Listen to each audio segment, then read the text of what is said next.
Okay, hello guys. I know many people have been to competitions many times, and nothing hurts like being on a competition. I know that the pressure is always intense, the expectations always mean a lot, and you find that in competitions, everyone wants to pull their A game, at least for it to find value before the sitting bench or the sitting judges or the adjudicators. I've also been to competitions. For a very long time, I've always been to public speaking competitions. Right from high school, it has always been tough, and I know the quest to succeed, the quest to give your best, and that intense pressure to give a result worth to you and worth to all those that you are competing on behalf or you are representing. I remember, for instance, it was in the year 2014. At that time, I was a Form 2 student, and we were at Hill School, Eldoret, and I had gone to represent my school in the music festival. Unfortunately, as I was passing through the corridors of Hill School, which was the host place of the host school for the Uasin Gishu County Music Festival competition, I just heard that there was a competition for public speaking, and those who wished to participate in it were supposed to register over it.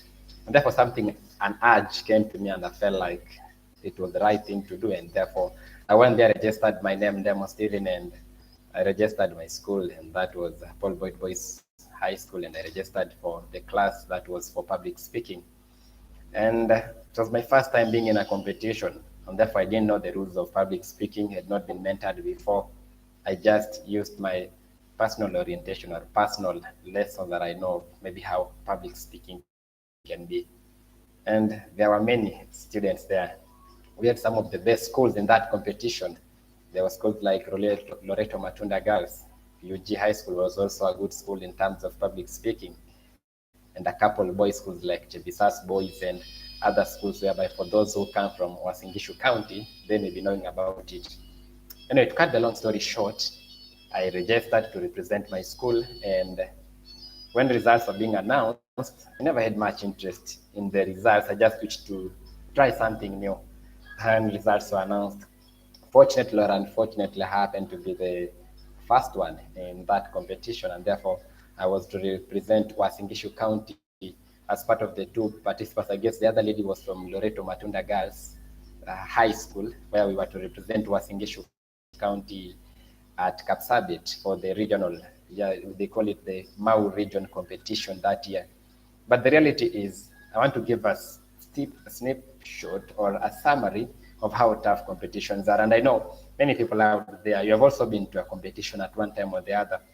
That's why I felt like I should just make this video at least to make people understand that when you're in a competition, what really should you do for you to compete to win. I know in a competition there are many interests. There are those like me. I was participating in that competition just to test my limit. It's okay. There are others who go to competitions to increase their exposure. It's okay. There are others who go to competitions to win. It's okay. But for me, I'm not speaking for those who are going for competitions for exposure, those going for competitions to socialize or interact. I want to talk to those who go to competitions to compete to win. And maybe before much ado, yeah, you've not subscribed to the channel, yeah, just click the subscribe button and follow so that anytime that more updates are given on this channel, then you can be there to learn. And therefore, when you're competing, I think the first step for you to compete to win, understand the tournament or understand the competition. Different competitions are made differently, and understanding the competition enables you to know the expectations of the judges. You win competitions not because you are the best. You win competitions because you know what the judges want, and you can give them exactly that, or you know what the competition is all about. And that's why if you want to win any competition or be among those contending for the victory of that competition, then kindly understand the tournament. Who has organized the tournament? Why has the tournament been organized? The why will enable you have an objective in your performance. Why has it been organized? And maybe number three, understand where. Because where will matter how you dress. Where will matter how you will present. Where will matter the backups that you will have just in case plan A and plan B fail, because in competitions, frustrations are there, just like how tears of joy are also there when you win.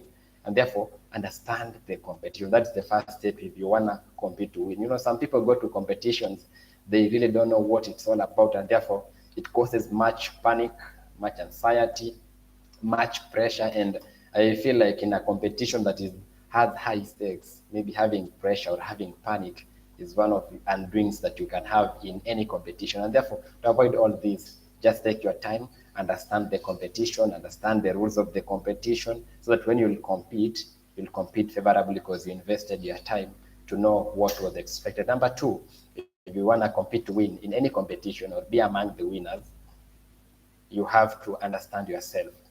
You know, many people, once they hear competitions, you will want to do it just like how someone else did it.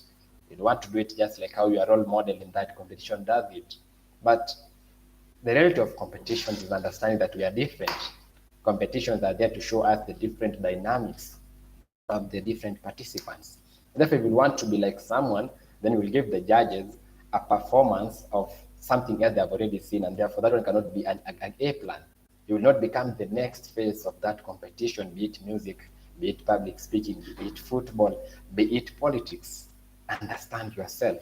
Understanding yourself will help you many things. Number one, it will enable you to know the strategy that works best for you. For instance, for me, I do public speaking, and for me, I know myself, and therefore, I always prefer in a competition presenting among the last lot, such that I watch what the rest have done, and I know the kind of expertise that are in the competition and how much I should spur myself higher. For me, it works best that way.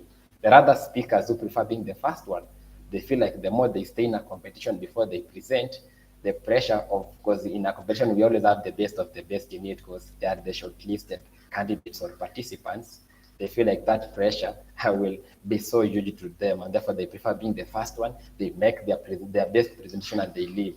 And therefore, understand yourself. It will enable you to know the strategy that works best for you. Number two, when you understand yourself, it enables you to know your weaknesses, and therefore over time you'll be preparing to seal your weaknesses.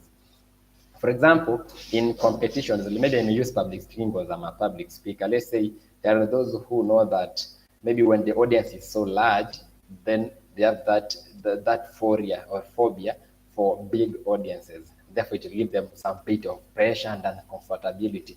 Therefore, if you know such is the case, then in your rehearsals, and that is a weakness to you, in your rehearsal, you will prepare psychologically for how you will handle such. They say that the battle is won in the mind. The battle is fought in the mind.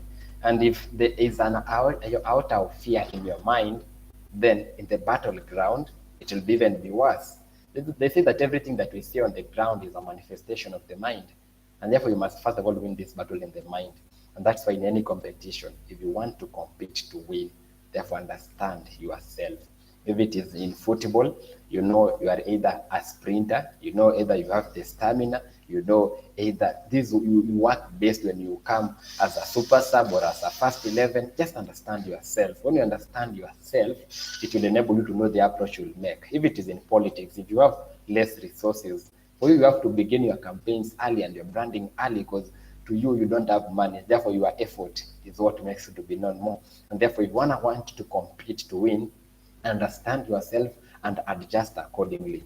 Your strengths, preserve them because anytime they're always with you, but your weaknesses, look upon how to seal them and move forward.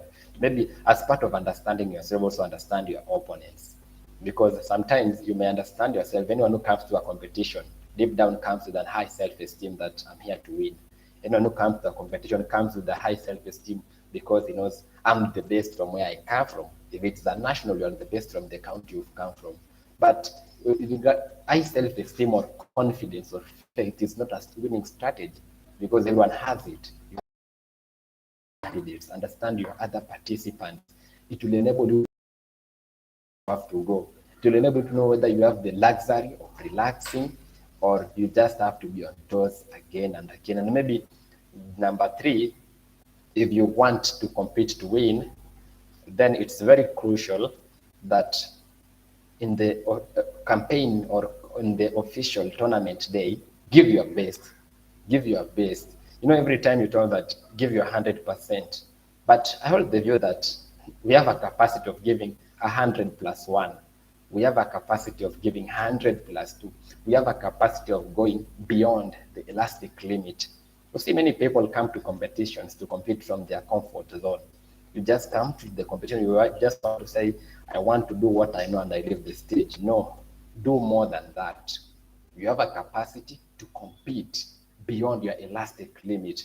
The world only remembers those who compete beyond their elastic limit. When we remember Barack Obama, we remember that young man who rises up through the stairs of the American history, a black person who rises above all that to become the president of the United States of America. In sports, when we remember about Lionel Messi, we remember about that young kid who rises into football, who comes from the streets and joins FC Barcelona, later to push himself beyond in that Barcelona to be the best of the best. And remember Martin Luther King, we remember a young black man who rises up during the time of slavery in the United States of America, pushes himself beyond the consequences of pushing yourself in a racial state to rise to become one of the best icons for the Black history and the quest for racial justice. We remember that person. When we remember Nelson Mandela, we remember a person who chooses for the sake of the country to be in the Robben Island for more than 27 years because the goal is better than the circumstance. If you want to be remembered in any competition, in everything that you do, you must learn to go beyond the elastic limit. You must learn to go beyond the set limits. You must learn to defeat yourself. And that's why today when I follow Cristiano Ronaldo, because anyway, I'm a Manchester United fan and I do support Man United, and players like Cristiano Ronaldo is one of the best players because the number of goals that he has scored before he reached age 30 and the number of goals he has scored after he reached age 30, those after age 30 are more. And remember, after age 30 is around 37 years. Those are 7 years. Whereas the background, the career that has more than 12 years, he has scored more goals than it. He's a person who is competing to defeat himself. If you want to compete to be the best, you want to compete to win, you must learn to give your 100 plus 1. They say that if you want to be number 1, then you must learn to be odd. You know, 1 is an odd number. Therefore, if you want to be number 1, learn to be odd. And being odd is being unique. Being odd is being extraordinary. Being odd is going beyond the limit. Being odd is pulling your A game. Being odd is doing better than how you did in the last time. That's how we get consistency. That's how we get world records. That's how we get Guinness World Records, by pushing beyond the limit. And after you give your best competition, number 4, if you want to compete to win, let God do the rest. Yeah, it may seem like an obvious thing or a cliche, but allow God do the rest. You see, in competitions, we have what we call the omens. We have what we call the unseen eye beyond the judge. Sometimes you'll go to a competition, but because you gave your best, you never became number 1 before the eyes of the judges, but before the eyes of the audience, you got the heart of one person among them who you're a person ready to push beyond the limit. You see, maybe it may not make sense to you guys, but look at the competition. There are times that we watched on the Olympics running, and as they were running, they are close to winning the race. I remember it was a case in Kenya. They were almost winning the race, and then one of the opponents falls down, and therefore this athlete who is on the verge of victory is in a dilemma. Will he continue to run towards the end and win the prestigious goal, or will he slow down and save his opponent who is in need? And that athlete opted to save his opponent, and therefore after he saved his opponent, others came thereafter and won. Therefore after the competition, the organizers were asking him, why did you opt to leave going for the elusive gold medal and you opted to slow down and save the opponent who was down? But he chose humanity. From that, he also got more awards from very many people who are watching, many philanthropists, many people who have a soft spot for humanity, because he gave their best. Therefore, to this athlete, he already won. He gave our A game, proved he was in a place to. His A game, he proved he was to win, but still went beyond to put the humanity card and save his opponent. That's not enough. We've seen in competitions whereby towards the end, athletes become tired because of the fatigue of long competitions. Some of them end up falling down or being injured. but they prefer not to be taken out of the running race. They prefer to be escorted or to even kneel down and crawl to the finishing line, because finishing is more important even beyond the award. In the end, people remember them because they prepared the finishing line. And therefore, ladies and gentlemen, if you want to compete in any race, just be yourself. Just push to the end. Allow God to do the rest. In competitions, victory is not by being number one. Victory is not by lifting the gold medal, by pulling your A game. In your A game, people will see what you can do in your elastic limit. In your A game, people can see how passionate you can defend your dream. In your A game, people can see to what extent you can go for what you believe in. And through that, there are many other areas in society that needs people with such a mentality and still win either way. And therefore, ladies and gentlemen, I know there are many competitions for you, for me. Just let's pull and learn these basic skills and keep pressing on. I wish you all the best in all your competitions. And if you've not subscribed in this channel, remember to subscribe as this video ends. Next time, right here, I'll come here with another topic and we discuss more and have an interaction. Remember, this is Ndemo JR Live. My name is Ndemo Steven, and right here in this channel, we say it as it is.